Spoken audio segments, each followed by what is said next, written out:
Hi everyone, my name is Ben Wright-Human, cartoonist extraordinaire, and welcome to another live stream where I work on my comic strip Cospain.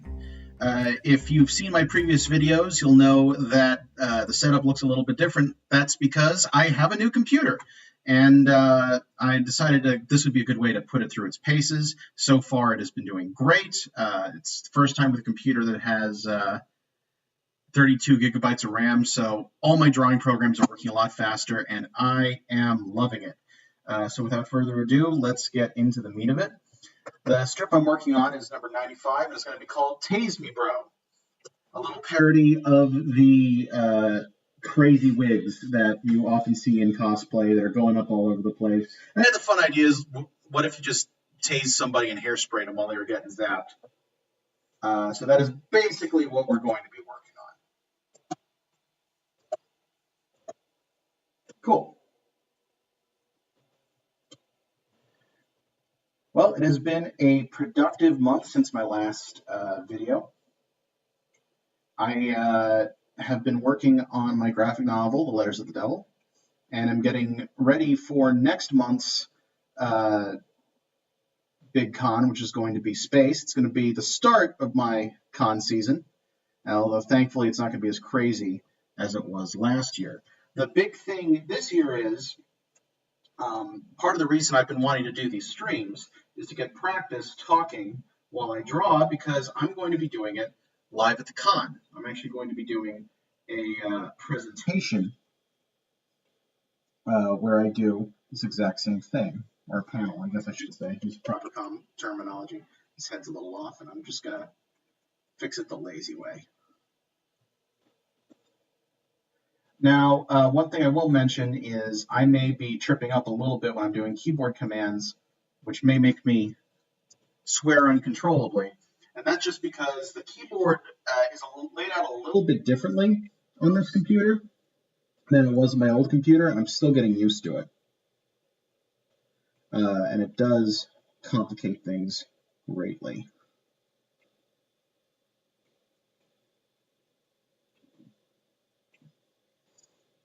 I think that should look fine for a... Yeah, that'll read as a taser, right? Cool.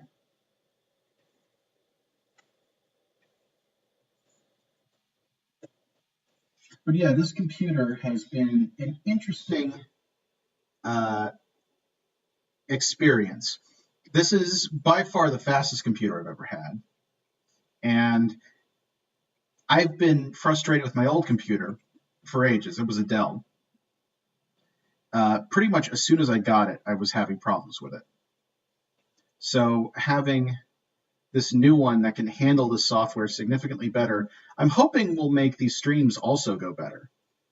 Since I did have problems before with occasionally some weird noise artifacting and stuff like that when the computer would lag because I was doing too much to it. And also, I had issues where the programs would not open fast enough and would cause serious lag, or the brushes would go slow. And so far, it doesn't look like that's going to happen. All right, let's do the chair. Drew it a lot higher before, but doesn't make sense for what we're about to do. Chair legs. Here we go. I also, in addition to the panel I just mentioned, submitted another panel for an upcoming con, MatsuriCon, which I will be doing in August. And what I'm hoping to do there, because their con is going to be mystery themed this year, and I would very much like to be able to talk about mystery comics, since, you know, that's the other big thing I do. I'm a mystery cartoonist. And if I'm able to make that work, if I'm able to get that panel, I'm hoping to kind of spread the love, because you always feel a little bit alone being a mystery cartoonist. There are not a lot of people, in the US at least, that specialize in that. It's an ugly chair bottom. That. And same back height.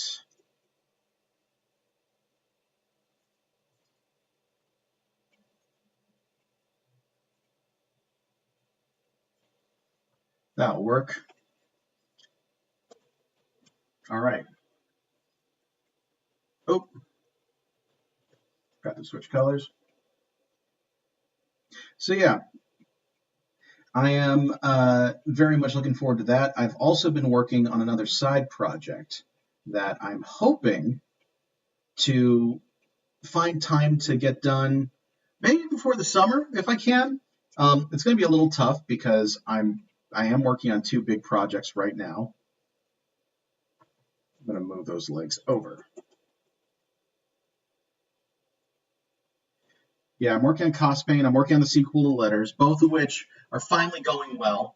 It's been, for a while, I couldn't really say that because I was busting my ass and getting completely exhausted, and finally got a workflow that is not driving me absolutely insane.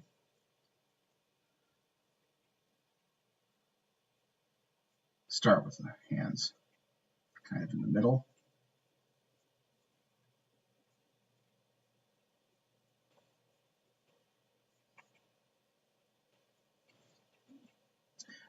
And one of the things that I found when I managed to get my stress levels working again, and I did mention this briefly in my last video, but I found that I kind of want to keep working after hours. Like, I'm not as drained as I have been lately. And that, I'll tell you, is a great feeling. Not being completely wiped out at the end of the day, and having enough creative energy that I can actually think about, what do I want to work on that's not Cospain or not The Letters of the Devil, which is my graphic novel. And it's been a real help. So I was deciding between a couple comics, excuse me. The hair all down, crazy. To do for this stream. And part of the reason I wanted to go with this is because it's an example of a strip that is not meant to be taken at all seriously. It's not really calling out any part of the community. It's not in any way trying to be judgy or to do anything besides make a joke. Like, no one is actually tasing themselves in order to have a wig come out perfect. And part of the reason I want to do that is I actually recently got called out for one of the strips I did just a couple weeks ago. It was a pretty silly joke. The whole idea was there are some cosplayers fawning over a little girl, like about a 3-year-old, who's dressed up as a princess at a con. It needs to be a lot bigger. There we go. And they're fawning over her, talking about how adorable she is. Then as soon as she leaves, they're talking about how shoddy her stitching was, which of course is a joke. No one's going to be saying that about a little kid. First off, the costume was probably bought. Like, maybe the parents made it, whatever. But the whole idea of, like, the kid being responsible for the costume being like that at 3 years old is a joke. But I did have a friend of mine come to me about it afterwards and say that there are some things going on in the community, and it was inappropriate for me to make a joke about cosplayers bullying cosplayers, because for the most part, that's not how it happens. That for the most part, it is people on the outside who are the ones bullying the cosplayers. And I will say that I know this for the most part to be true. And I was not trying to make any kind of grand statement when I made this joke. The whole purpose of the joke was just, I thought it'd be funny to be making fun of a child. Okay, let me rephrase that. The joke was it's absurd to make fun of a child's costume because, I mean, they're just a little kid.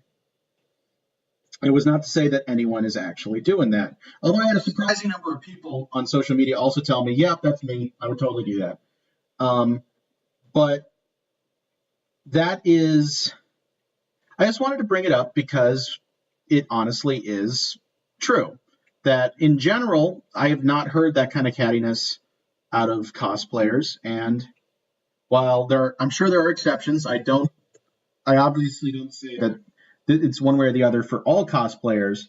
I did want to bring that up, and as part of that, I am also making a comic right now that is very clearly meant to just be a joke, just to bring that point home.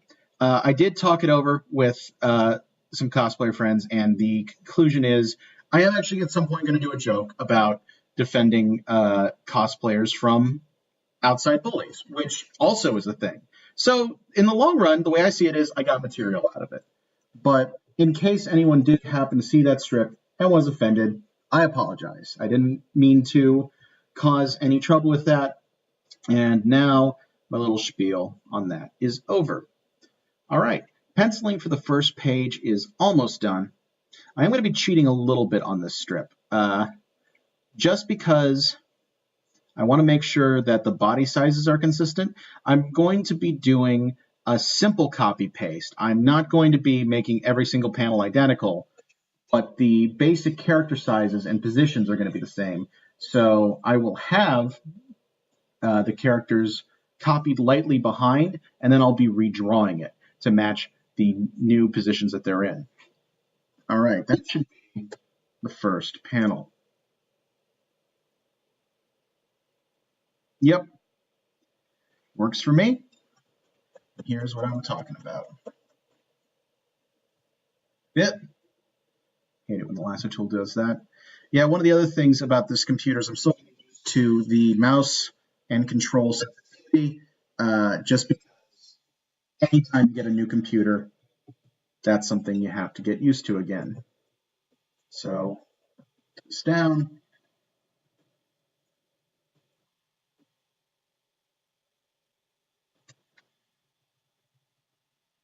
A little bit. And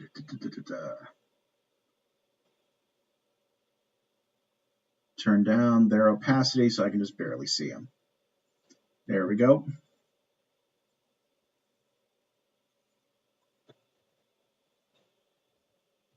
I have them look down. You know what, actually?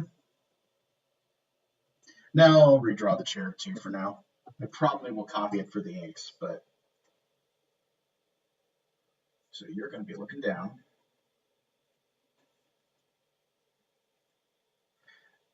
Well, I'm always very careful with copy and pasting. It is something that I do. I'm not going to pretend that I don't. There are some people who consider it just outright cheating if you copy and paste. It's one reason that some people really hate digital comics.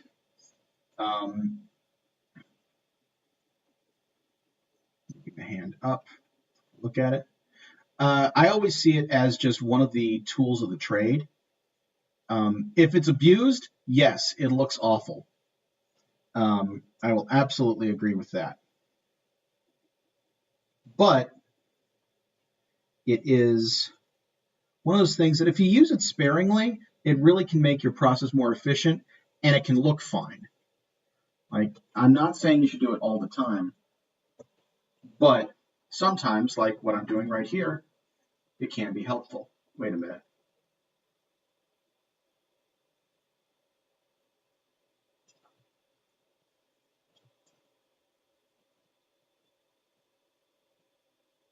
Oh, that's weird. Hold on, let me... Don't know how I ended up doing that, but... Well, there we go. And...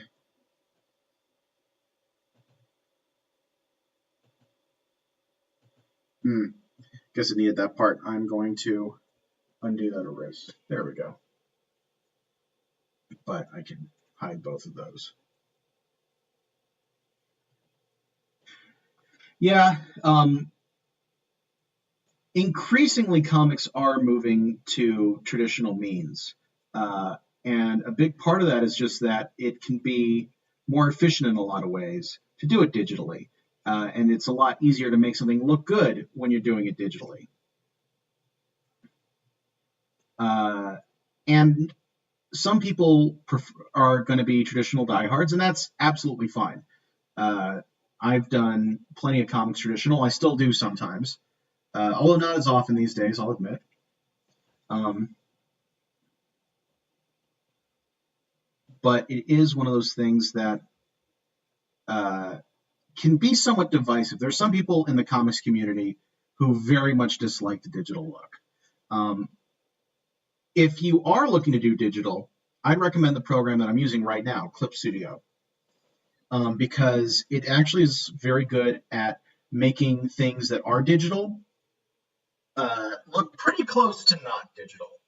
I'm not really worrying about it too much, but you'll definitely see that with some people. You're really not changing position. I could just copy and paste here, but I'm not going to because it's honestly probably faster than trying to isolate that.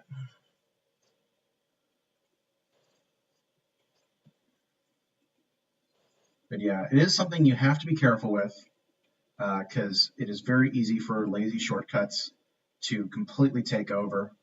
But as long as you're being smart about it, you don't have to worry too much. Now, this is actually the first strip I've done on this computer. I just realized that. It's kind of cool. One thing that this is actually the first strip that I've done in a couple weeks because I've been working exclusively on letters. And in order to do that, I made a big old backlog. But I've decided, since I was looking at my schedule, and May is going to be a little crazy for me, I'm going to need to expand that backlog. So this coming week, including this strip, I plan to do a total of 4 more. I'm going to go ahead and save.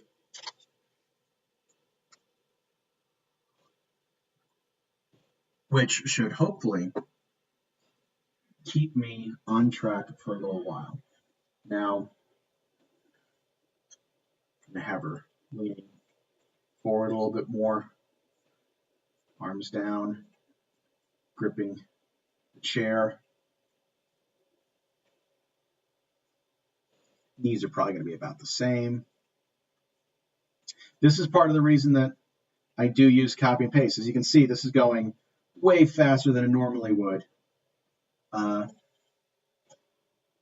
Get the head down, let's say, about here. And I'm still getting that hand-drawn look because I am, in fact, still hand-drawing this part. Make her look angry, get some teeth in there. Keep the wig down. Do it! Yeah, that's going to be the fun part. So I'm very excited for Space coming up. I did it last year. It was one of my more successful cons last year. If you want more information, my Patreon actually does have a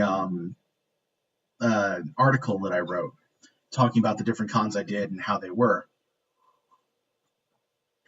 And for Space, it was... I gave her a regular neck, didn't I? Yeah.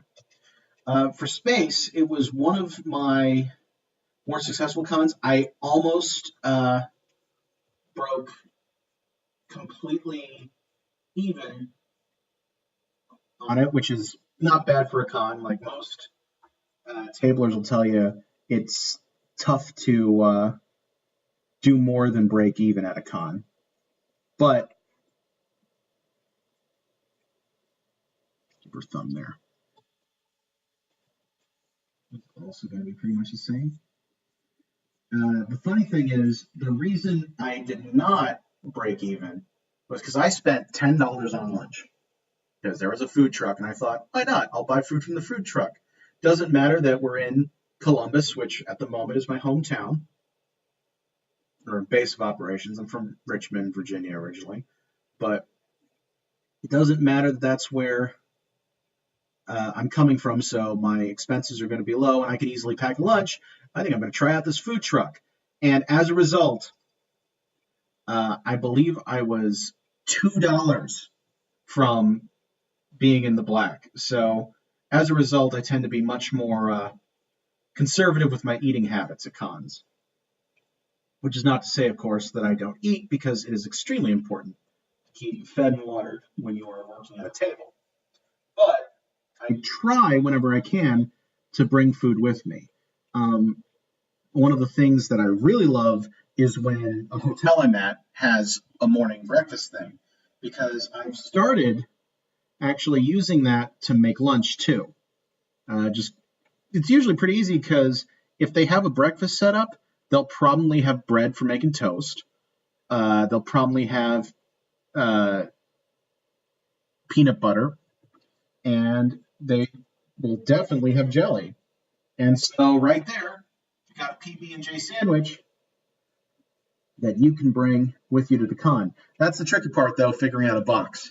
I really should start bringing like a Tupperware container with me. I did have a con. It was Put and Play Con, which was a very weird one, which I may talk about in a minute.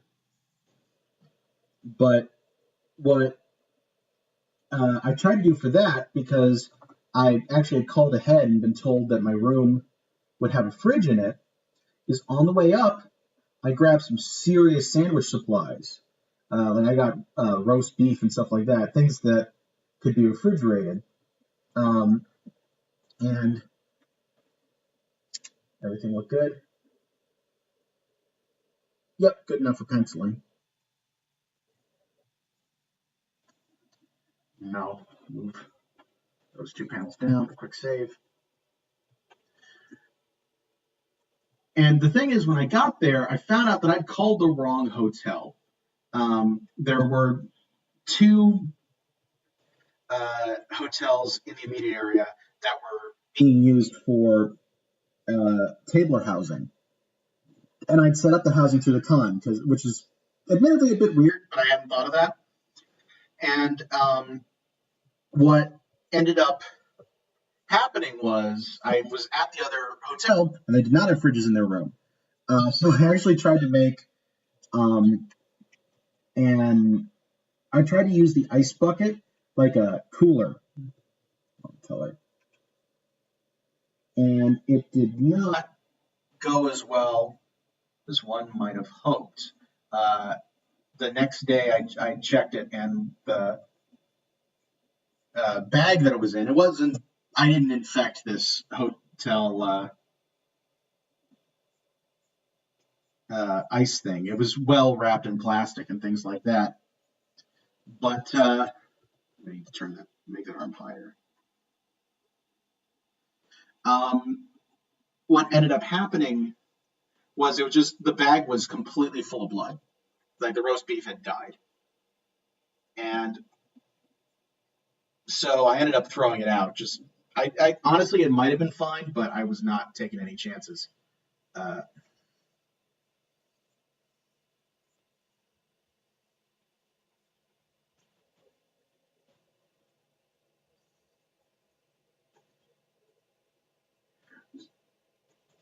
I've actually been wondering if that con's happening again.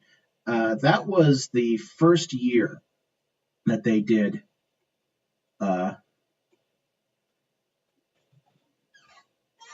Put and Play Con. It's in a place called Put-in-Bay, Ohio, which is easily the weirdest place I've ever tabled. It's a tropical, well, it's sort of a beach town, but it's on Lake Erie. So it's in Ohio, which is not really a beach town kind of place, but apparently it's a big, like, a lot of people who do like spring break stuff who don't want to travel, that's where they go. So it was kind of a weird place to be. When I came across it originally, it was weird because the how do I put this? The website was awful. They just actually no, they didn't even have a website up when I was looking at them. They were handing out stuff at OhioCon that had a website on it, but when I checked, that website wasn't up. I actually emailed them about it, and they're like, "Yeah, we're getting that fixed." But it's weird if you run a con and you see this, like, have information about your con. It's very important you get the stuff out. But it had a weird effect where the fact that they didn't have that information kind of drew me in, and I started researching it. I'm like, the place they're advertising is a Caribbean-themed resort in Ohio. I'm curious. So I started doing research, and after a while, I was like, I think I'm going to try this con. Like, it's probably going to be awful, but we'll see what happens. And the truth is, it wasn't a very effective con for me, but I had an absolute blast. I actually had a great time there.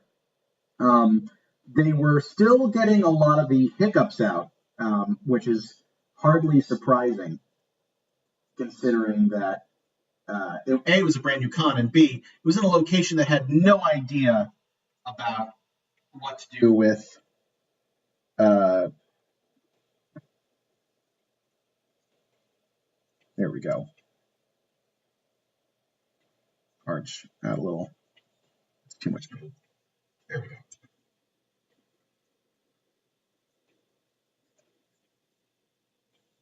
Legs go up.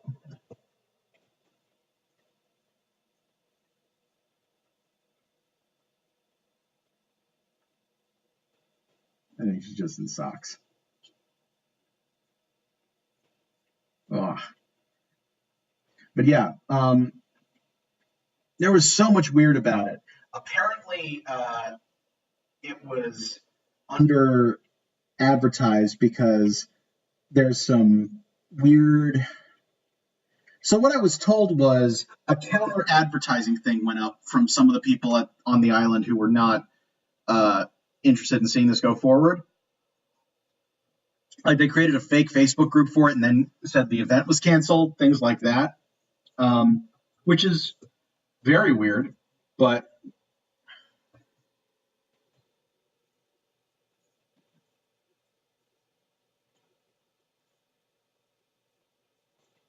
yeah, I love mouths that go bigger than the actual head. Let me turn off the back pencils. There we go.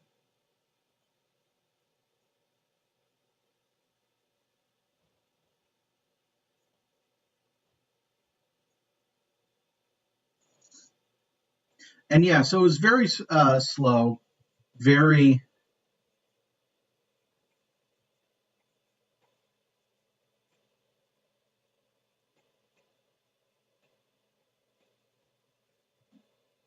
like low attendance. There was all kinds of issues because there's also a ferry to get to the island that you have to pay a fair amount of money to use. Like, and then there's an admission fee to the thing, so it was kind of a mess. But like, I got to hang out with the other tablers more than I usually would. I actually went out and got drinks and did social stuff that I've never done at cons before when I'm tabling. Like, because like a very large portion of the tabling population and con-going population, I'm an introvert. And so it's like, what do you want to do after you've been dealing with people all day? Sleep and check the internet. Maybe not in that order. But so what ended up happening, though, was I went out, was hanging out with other tablers. I made some friends. One night I actually ran a D&D game for a bunch of the tablers. I think we had 10 people in the room, and I was DMing, and many of them had never played before. We went to like 1:30 in the morning. It was a blast. Honestly, like, this is a con that if they were to get their act together, I'd very much like to go back to. I can't justify going back until I know they've got their act together, because it's just too expensive. Like, this was an expensive trip. They were tables I think were like $100 each. And I made, I think, $35, and that, then there's on top of that room and board. So I lost money on this con, but I kind of viewed it like a vacation that I was sort of working at. Let's get this little hand. There we go. And there we go. I have this head turned a little bit this time.